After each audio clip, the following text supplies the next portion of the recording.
आईनजीवी मोर client Sushant कवि तो आज्ञा देखु इन्फोसिस थाना रे आफसिस कंपनी वर्तमान मोर क्लाएंट ना जड़े मिछ मकदमा कले जदि कले तो से मकदमाटी आज को 3 वर्ष हो गला। तो वर्तमान मोर क्लाएंटर जेते सबू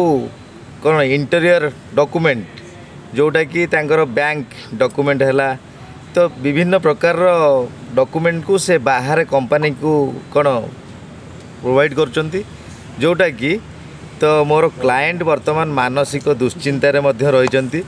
पुलिस केबे हेले कौनसी जगार तथ्य लुचेवा कथा नुहे। तेणु पुलिस जेतेबेले जड़े क्लाएंटर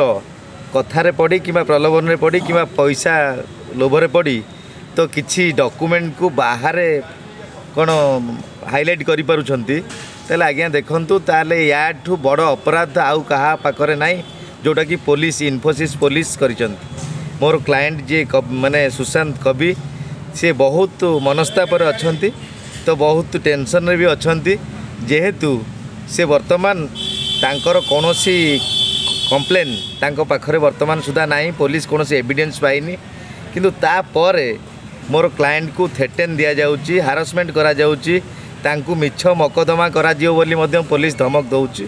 तेणु सेही बाबद रे आमे आज डीसीपी को भेटिया पय आस्तिलु। या पूर्वरु मु मध्य मोर पेपर माने लेटर पैड रे मु डीसीपी को लेटर करथिली जे आज्ञा देखंतु मोर क्लाएंट पूरा संपूर्ण निर्दोष तांको पाखरे जहाँ भी कंप्लेन करा जायतला आज पर्यंत कौनसी एविडेंस पुलिस पाई पारि नाही जोटा कि एटा संपूर्ण मनगड़ा कहानी मिछ थिला।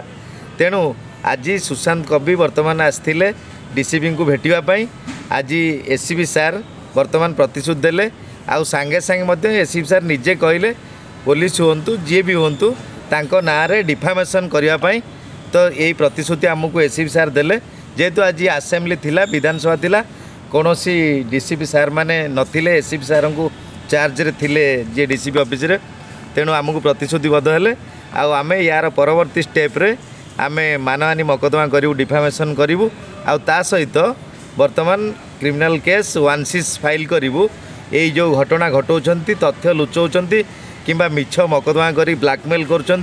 तो तांकर पर्सनल डॉक्यूमेंट गुड़ा सबू हाईलाइट करी बाहर पब्लिसिटी करुँच। तो या बाबद रे तो आमे आज वर्तमान डीसीपी पाखे द्वारस्थ होइतिलु। मो ना सुशांत कवि जमती एडवोकेट सुमंत कुमार स्वाई कहले जे विगत 3 वर्ष है आम आट्रोसिटी शिकार होचु से विषय नहीं कि से विषय नहीं कि आम आज डीसीपी को देखा करने को आसलु आमर केमिति आमर मोर तथा मो परिवार फाइनेंशियल डॉक्यूमेंट बैंक डॉक्यूमेंट केमती सब हस्तांतर कर दिया जाइछि कि तार केमती दुर्व्यवहार करा जाइछि से विषय आम आज अवगत करैलु। आमको जमती एडवोकेट सुमंत कहले से विषय रे एसीपी उपयुक्त इनक्वारी करी से आमको जनइबे बोली प्रतिश्रुति देइछन्ति। जेहेतु ये जिनसटी सबजुडिस अच्छी ए विषय में बेसी किसी कहूना